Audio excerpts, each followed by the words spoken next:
গণতান্ত্রিক অধিকার। কোথায় গণতন্ত্র থাকছে? গণতান্ত্রিক পদ্ধতিতে যেই সব সংস্থায় নির্বাচিত হওয়ার কথা সেখানে অগণতান্ত্রিক পদ্ধতির রাস্তা অবলম্বন করছে। নির্বাচন কমিশন নিয়োগের নিয়ম পরিবর্তন করে এককভাবে যাতে নরেন্দ্র মোদী এবং তার মন্ত্রিসভার সদস্য তারাই সংখ্যাগরিষ্ঠ থাকতে পারেন সেই ব্যবস্থা করেছেন। আগে যে ব্যবস্থা ছিল প্রধানমন্ত্রী, বিরোধী দলনেতা, সুপ্রিম কোর্টের প্রধান বিচারপতি, সেই নিয়ম পরিবর্তন করে দিল। সংসদে যারা নির্বাচিত হয়ে যান গোটা দেশ থেকে মানুষের কথা তুলে ধরার জন্য, মত প্রকাশ করার জন্য, আমরা কি দেখলাম সর্বশেষ যে এই পার্লামেন্ট অধিবেশন গেল সেখানে 146 জন সাংসদকে বহিষ্কার করে দিলেন।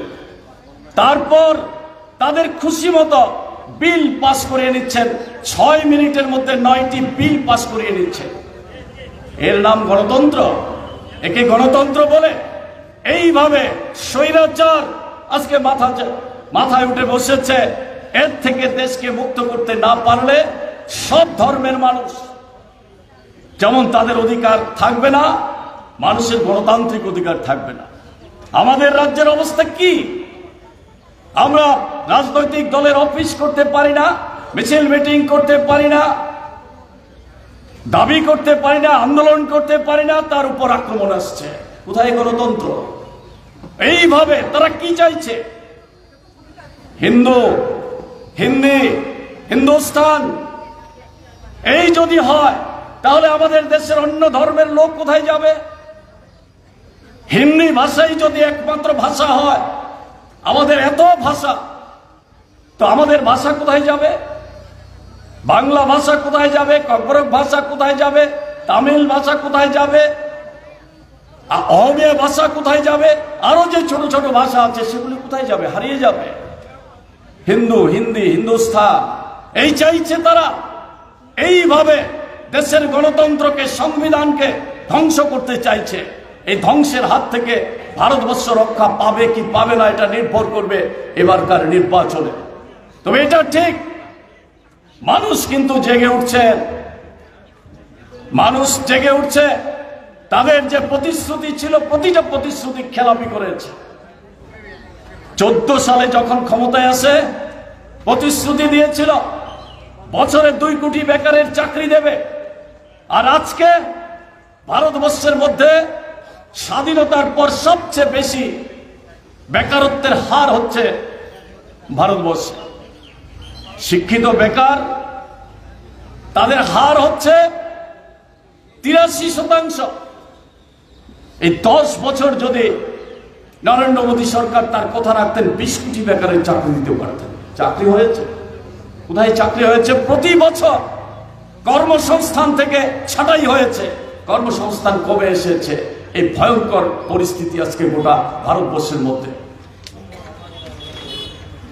কেন্দ্রীয় সরকারের দপ্তরগুলিতে লক্ষ লক্ষ পদ খালি পড়ে আছে, লোক নিয়োগ হচ্ছে না। এটা যেমন গোটা ভারতবর্ষের চেহারা, তেমনি আমাদের রাজ্যে 6 বছর হয়ে গেছে। 18 সালে যখন ক্ষমতায় আসে তখনই প্রতিশ্রুতি দিয়েছিল বছরে 50,000 চাকরি, ঘরে ঘরে চাকরি। আর আজকে সেই চাকরি কোথায়? কেন চাকরি হচ্ছে না? এই চাকরি শুধু কি বামপন্থী ঘরে, বিরোধী ঘরে ছেলে মেয়েদের দাবি? বিজেপি যারা করে, টিপ্রামথা যারা করে, অন্যান্য যারা আছে, সাধারণ মানুষ যারা আছে, তাদের ঘরের ছেলে মেয়েদের চাকরির দরকার নেই। কোথায় চাকরি? আর ক্লাস 3, ক্লাস 4 কি পাস লাগে এই চাকরি করতে? ক্লাস 8 পাস, মাধ্যমিক পাস, 12 পাস। এই বেকার পড়ে আছে আমাদের রাজ্যে হাজার হাজার। আর এই লোক নিয়োগ করা হচ্ছে বাইরের রাজ্য থেকে এনে, মালদা থেকে এনে ক্লাস 3, ক্লাস 4 এর চাকরি করছে এখানে। এরকম ভাবে কর্মসংস্থানের উপর আজকে ভয়ঙ্কর আঘাত নেমে এসেছে। এইভাবে কি প্রতিশ্রুতি তারা রক্ষা করেছে? কৃষকের ফসলের দ্বিগুণ দাম দেবে, প্রত্যেকের ব্যাংক অ্যাকাউন্টে 15 লক্ষ টাকা করে দেবে। হয়েছে? পেয়েছেন কেউ? জিনিসপত্রের দাম বাড়বে, দাম কমবে 100 দিনের মধ্যে। 100 দিনের মধ্যে দাম কমেছে। একটা জিনিস আছে যে জিনিসের দাম দ্বিগুণ হয়নি। পেট্রোল ডিজেল কত ছিল দাম? 60 টাকা পেট্রোল, 50 টাকা ডিজেল, আজকে 100 টাকা। গ্যাসের দাম 400 টাকা, আজকে 1000 টাকা দিয়ে গ্যাস কিনতে হয়। এইভাবে যদি ধরেন আপনি, ডাল, তেল, নুন, মরিচ, সাবান, ঔষধ, সমস্ত জিনিসের দাম আজকে বাড়ছে। এইভাবে মানুষের সঙ্গে প্রতারণা করেছে এই মোদী সরকার। এই প্রতারণার হাত থেকে দেশকে রক্ষা করার দায়িত্ব এসে আমাদের পড়েছে। সবচেয়ে ভয়ঙ্কর, আপনারা এর মধ্যে শুনেছেন, তারা বিভিন্নভাবে অপবাদ দেওয়ার চেষ্টা করে। সিপিআইএম সারা বছর চাঁদা তুলে, চাঁদার জুলুম করে। হ্যাঁ, আমরা চাঁদা তুলি, 10 টাকা, 5 টাকা, 50 টাকা করে চাঁদা তুলে আমাদের সংগঠন করি, পার্টি করি, আমরা নির্বাচন করে এই কাজ করি। আর এই চাঁদা বন্ধ করার নামে কি করেছে, এটা সবচেয়ে ভালো বলতে পারবেন।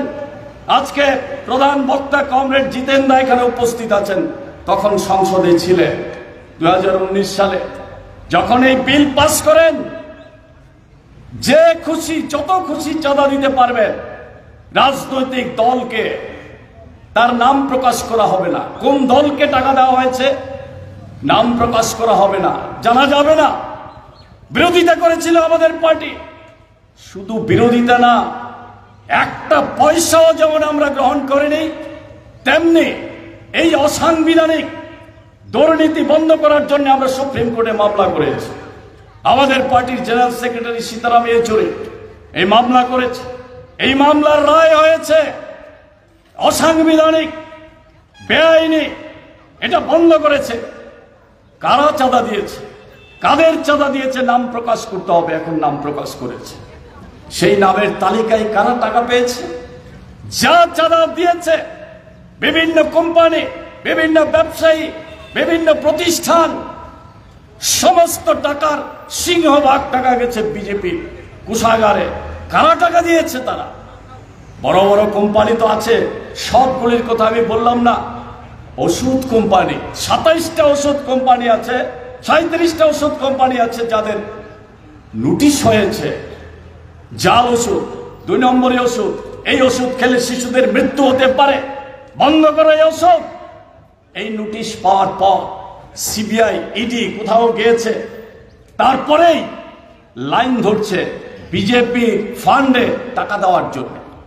10 কোটি, 20 কোটি, 50 কোটি টাকা দেওয়ার পর তাদের আর নোটিশ হয় না, তাদের ওষুধ আর 2 নম্বরই বলে না, তাদের জাল ওষুধ আর বলে না, এই ওষুধের অনুমোদন দিয়ে দিলে।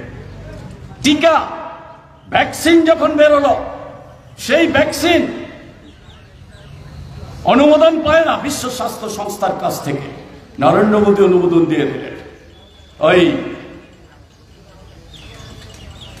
ভ্যাকসিনকে কত দাম ছিল? 140 থেকে 150 টাকা। সেই ভ্যাকসিন, সিরাম ইনস্টিটিউটের ভ্যাকসিন বাজারে বিক্রি হয়েছে 650 থেকে 700 টাকা। আর এই ভ্যাকসিন নিয়ে হাজার হাজার, লক্ষ লক্ষ মারা গেছে। তাদের দাহ করার জায়গা নেই, ওই গঙ্গার জলে ভাসিয়ে দিয়েছে, এই পরিণতি হয়েছে। কিন্তু বিজেপির ফান্ডে তো সবচেয়ে বেশি টাকা দিয়েছে এই সিরাম ইনস্টিটিউট। সেই টাকা পেয়ে এই জাল ওষুধ, জাল ভ্যাকসিন বাজারে চালু করে দিল। এইভাবে মানুষের মৃত্যু তাদের কাছে কোনো বিষয় না। এই বাজারে আমরা যারা আছি সবাই তো নির্ভর করি শেষ মুহূর্তে অসুস্থ হলে, মা, বাবা, ছেলে, মেয়ে, পরিবারের অন্যরা, যে শেষ মুহূর্তে ডাক্তার যখন লিখে দেয় ওষুধ খেয়ে জীবন রক্ষা করার চেষ্টা করি। সেই ওষুধ এখন ডাক্তাররাও সন্দেহ করছে যে দেখে শুনে ওষুধ কিনবেন। কোথায় যাবেন আপনি? কিন্তু মোদী সরকারের কাছে এইসব কোনো বিষয়ই না। এই হচ্ছে মানুষের জীবন নিয়ে যারা খেলতে পারে, এই হচ্ছে বিজেপি। এই জালিয়াত সবচেয়ে বড় দুর্নীতি। এটা শুধু আমরা বলিনি, এই নরেন্দ্র মোদী সরকারের অর্থমন্ত্রী নির্মলা সীতারামনের স্বামী একজন বড় অর্থনীতিবিদ, বাইরের থেকেও পড়ে এসেছে, লন্ডন থেকেও পড়ে এসেছে। সে বলেছে যে এই ইলেকট্রাল বন্ড, নির্বাচনী চাঁদা তোলার যে আইন, এটা পৃথিবীর মধ্যে সবচেয়ে বড় দুর্নীতি, বিশ্বের মধ্যে বিখ্যাত দুর্নীতি। বিশ্বগুরু বলে নরেন্দ্র মোদীকে বিশ্ব বিখ্যাত দুর্নীতিবাজ।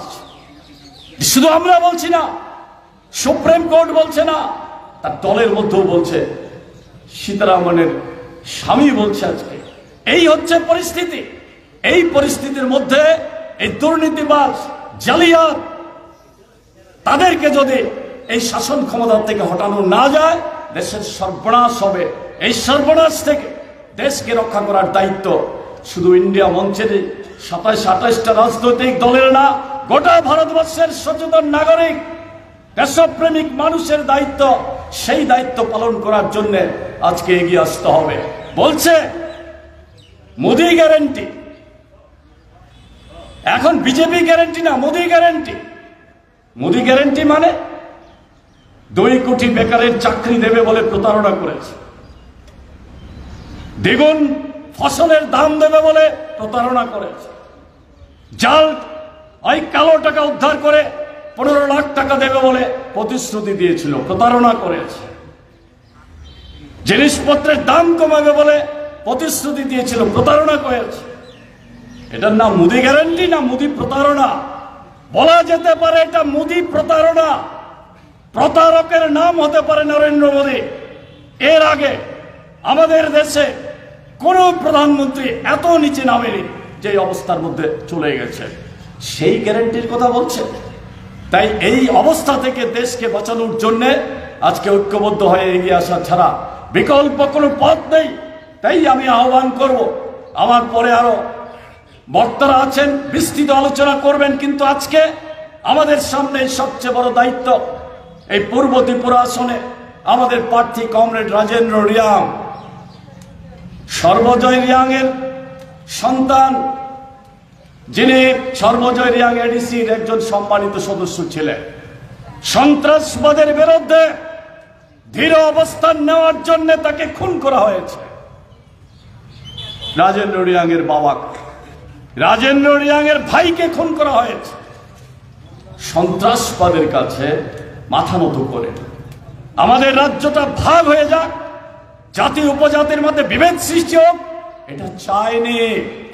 সেই পরিবারের সন্তান কমরেড রাজেন্দ্র রিয়াং এডিসিতে নির্বাচিত হয়েছিল, এক্সিকিউটিভ মেম্বার ছিলেন, বিধানসভায় একাধিকবার নির্বাচিত হয়েছেন, গুরুত্বপূর্ণ দায়িত্ব পালন করেছেন, সারা জীবন জাতি উপজাতি অংশের মানুষের জন্য লড়াই করে আসছেন।